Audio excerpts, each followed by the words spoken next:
Welcome back, students. So today we are going to see chapter 11, capital and revenue transactions.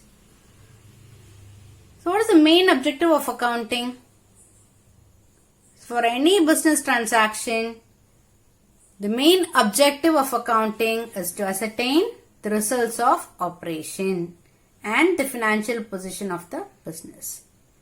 Certain transactions may yield benefit only for the current period, only for the current accounting period.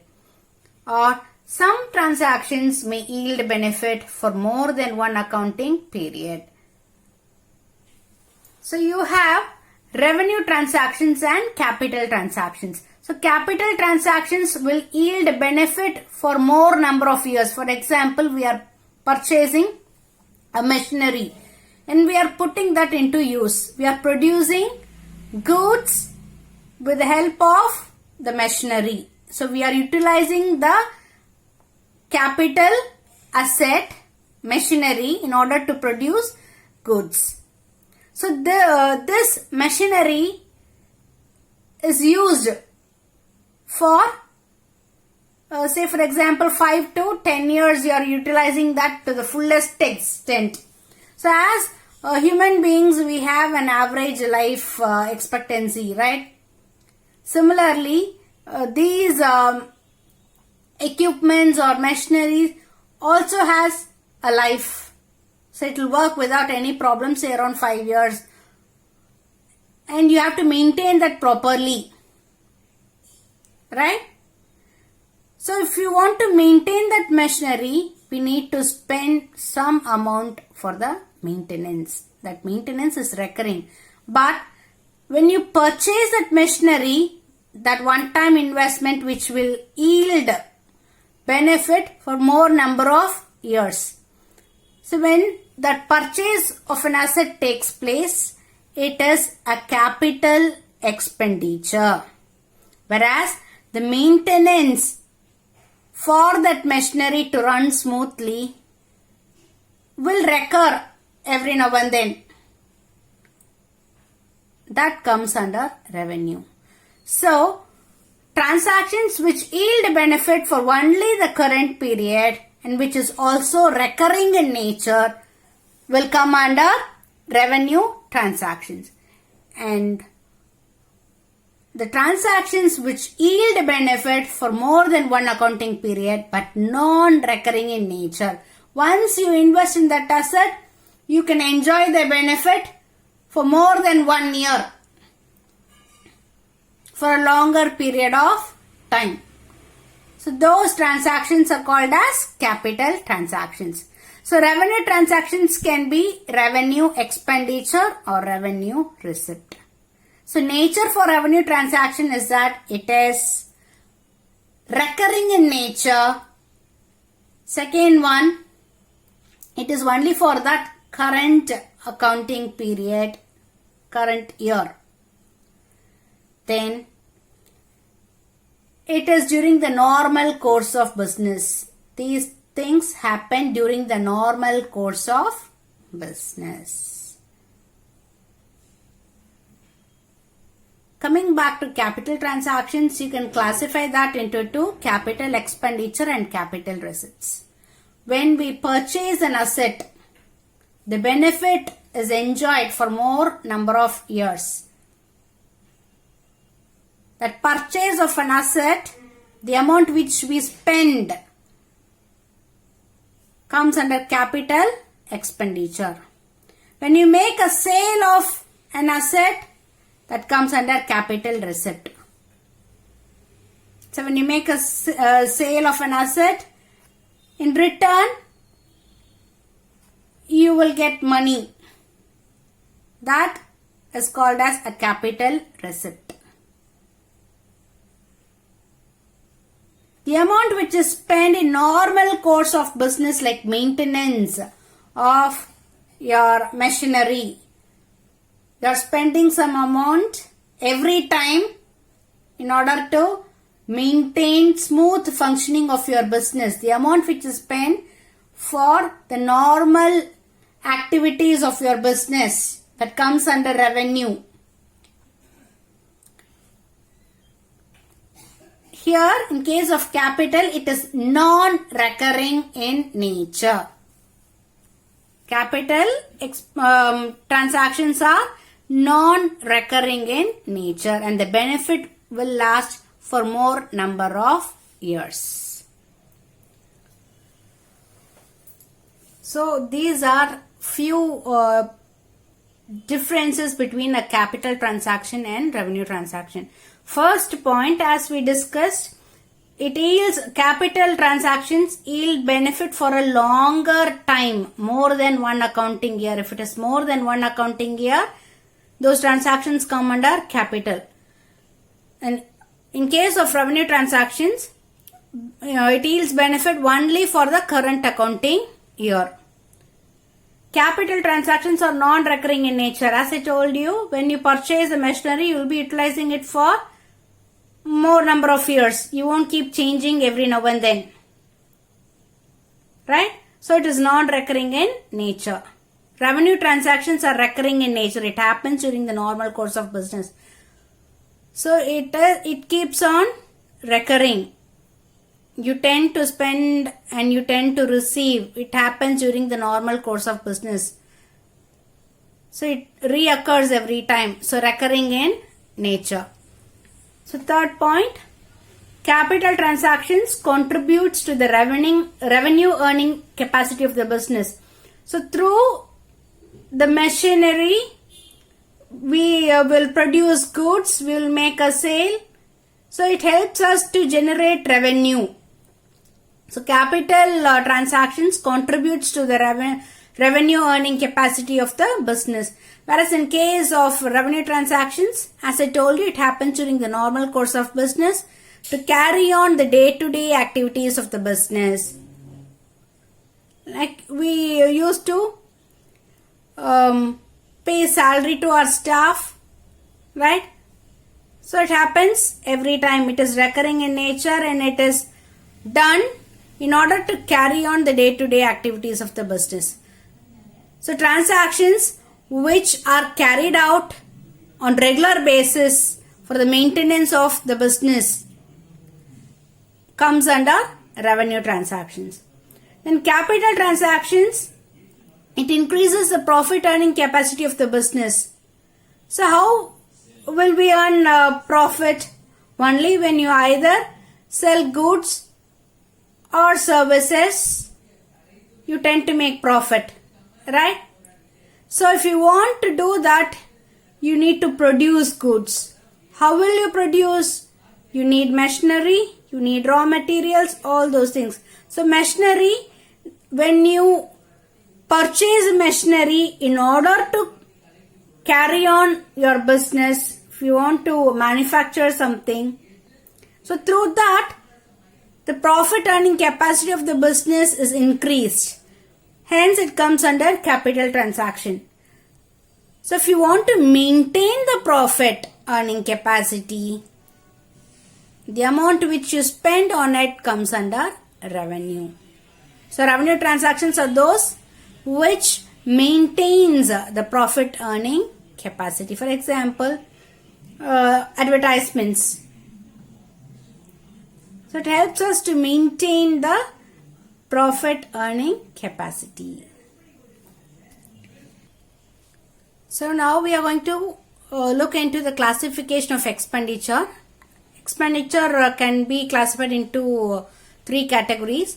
You have capital expenditure, revenue expenditure and deferred revenue expenditure. So what is capital expenditure?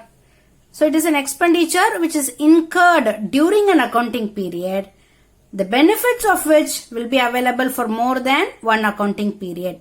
So the yield, the benefit. So you are spending the money during the current year, but the benefit of which you will enjoy for more than one accounting period. You call it as a capital expenditure. So it includes any expenditure resulting in the acquisition of any fixed asset or which contributes to the revenue earning capacity of the business. You call it as a capital expenditure. This capital expenditure is non-recurring in nature. As I told you, for example, you are acquiring land and building, you are purchasing land and then you are constructing a building. The cost of acquisition of land and building is a capital expenditure. You may incur that expenditure during the current period, but the benefit will be enjoyed for more number of years, more than the current period. Able to understand? So when you enjoy the benefit for more number of years, such expenditure comes under capital. Similarly, purchase of plant and machinery, which includes the installation charges as well, comes under capital expenditure. So what are the features of capital expenditure? Let us recall now. So it gives benefit for more than one accounting period.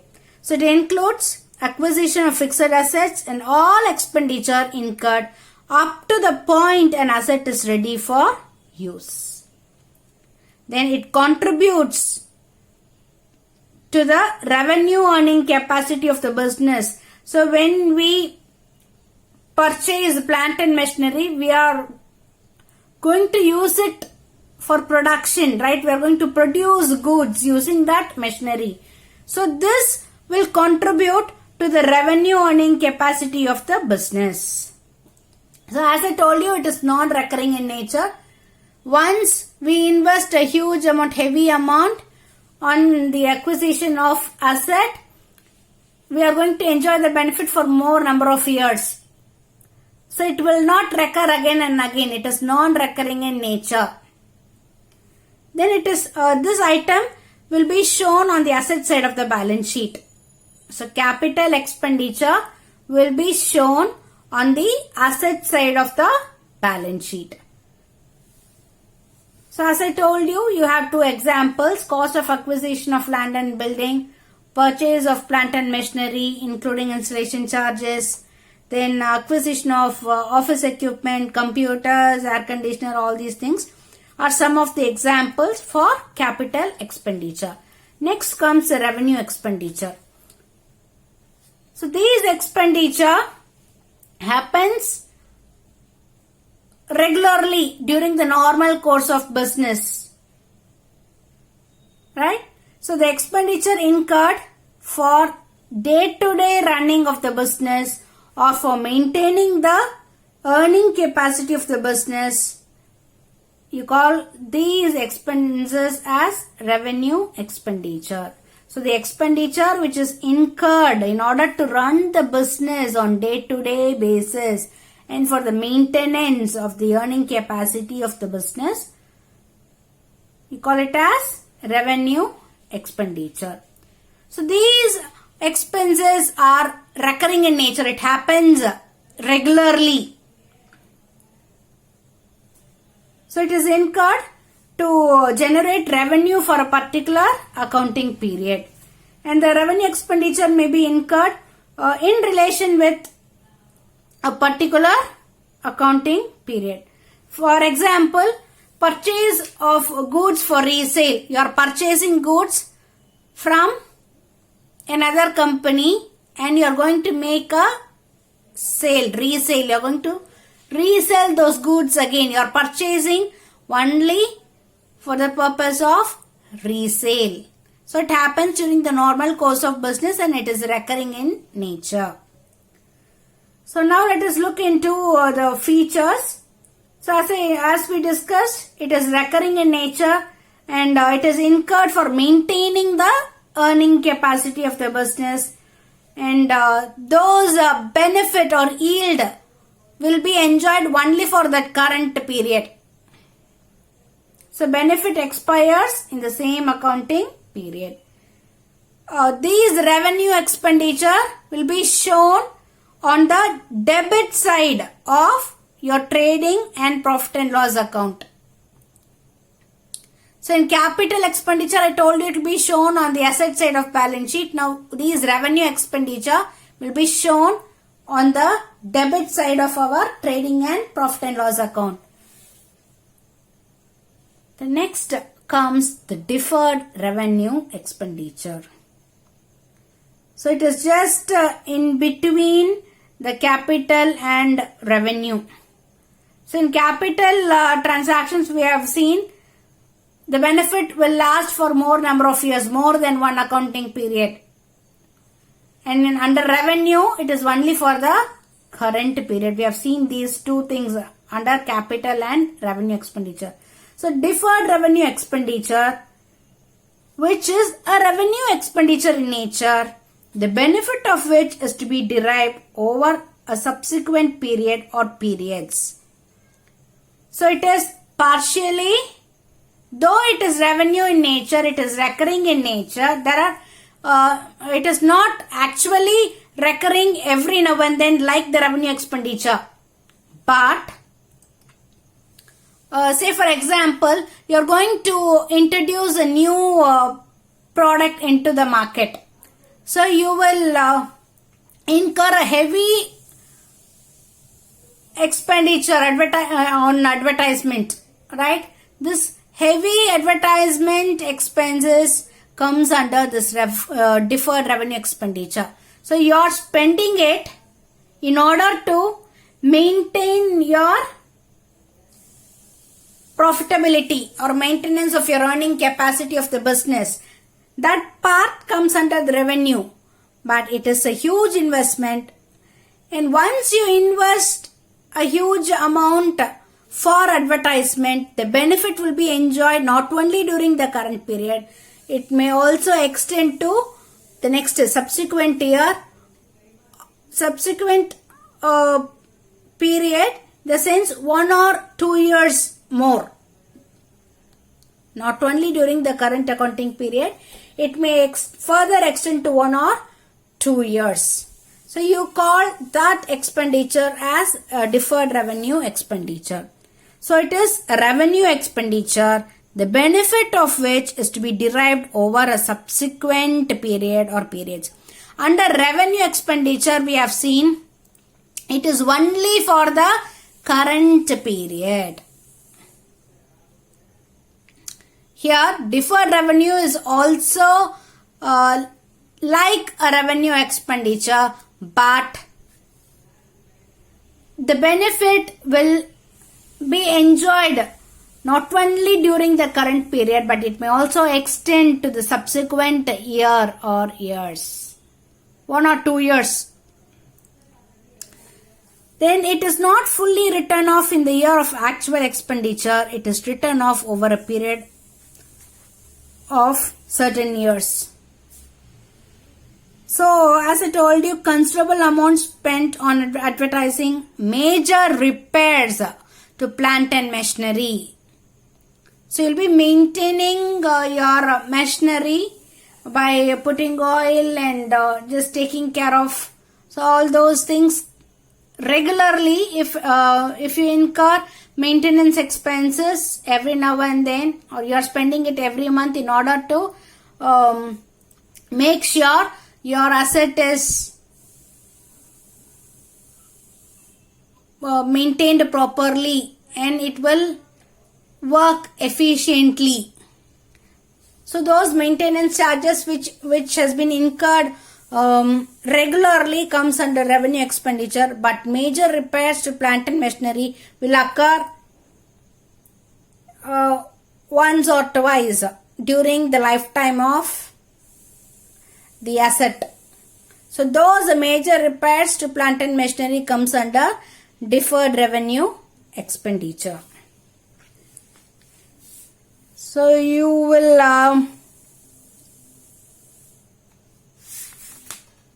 see a comparison between capital revenue and deferred revenue expenditure in your textbook. They've given you a tabulation, so you can go through that from your textbook.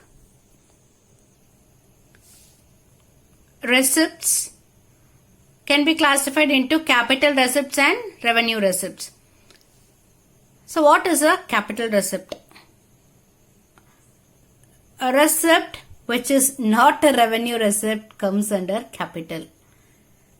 So we have already discussed about the capital transactions and revenue transactions. The same points are coming over again and again. So those receipts which are non-recurring in nature, you will receive it once in a while. Okay, which is non-recurring in nature, comes under capital receipt. So these capital receipts are shown on the liability side of your balance sheet.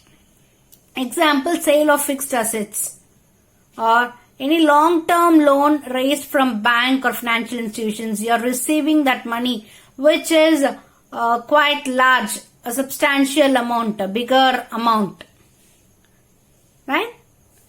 Then proceeds from issue of shares, then sale of investment. So all these amounts which are received, okay, which is substantially a large amount, comes under capital.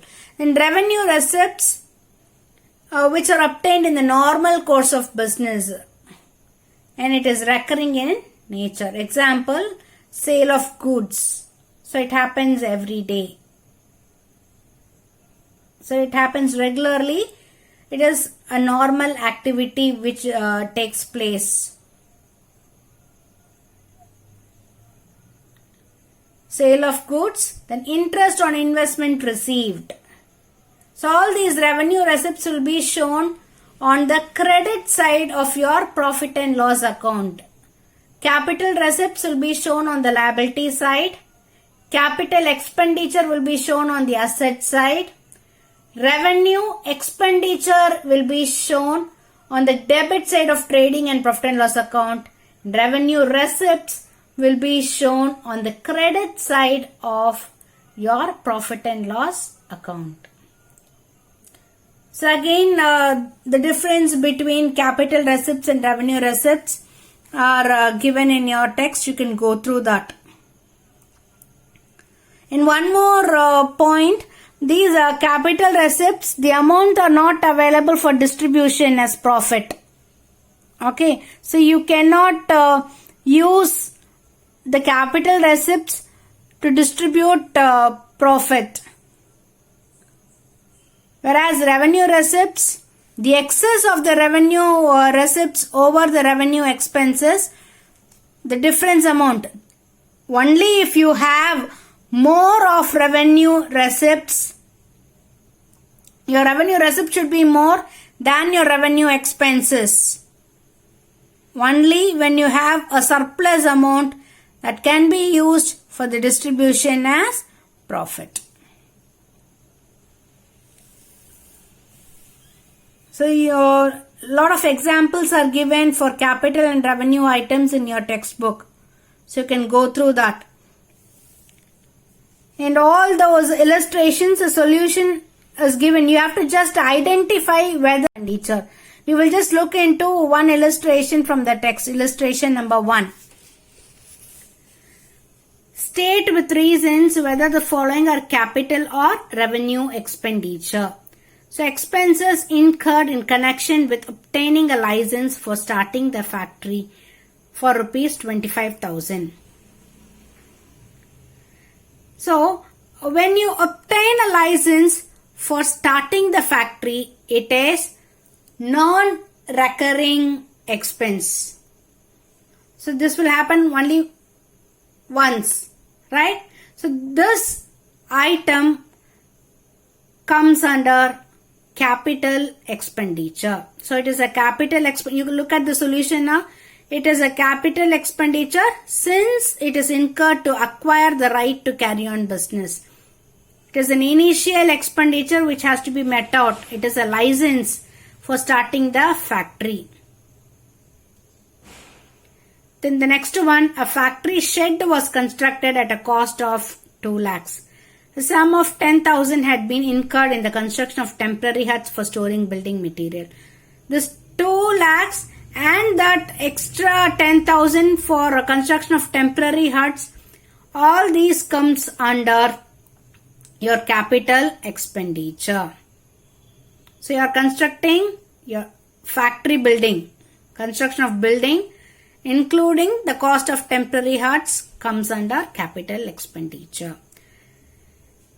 The next one, overhaul expenses of second-hand machinery purchased amounted to 5,000. what is meant by this overhauling expenses? So these expenses are incurred in order to make the machinery work. To bring that machinery to a working condition, you spend some amount. You call that as overhaul expenses. So again, it comes under capital expenditure. So likewise, you have lot of illustrations given in your textbook. And one more thing, so you can just go through all these short questions and you can prepare yourself. And Roman letter 4, all your exercises, the answers are given. So they have just asked you state whether the following expenditure are capital revenue or deferred revenue. You have to just read it, understand whether it is recurring in nature or non-recurring in nature. What about the yield, the benefit? If it is last only for that current period, it comes under revenue. If it is for more than one accounting period, it comes under capital. But you must also be very careful regarding the deferred revenue expenditure. So you have only few examples. If you go through that, you will be able to identify the deferred revenue expenditure. For example, expenditure incurred on repairs and whitewashing at the time of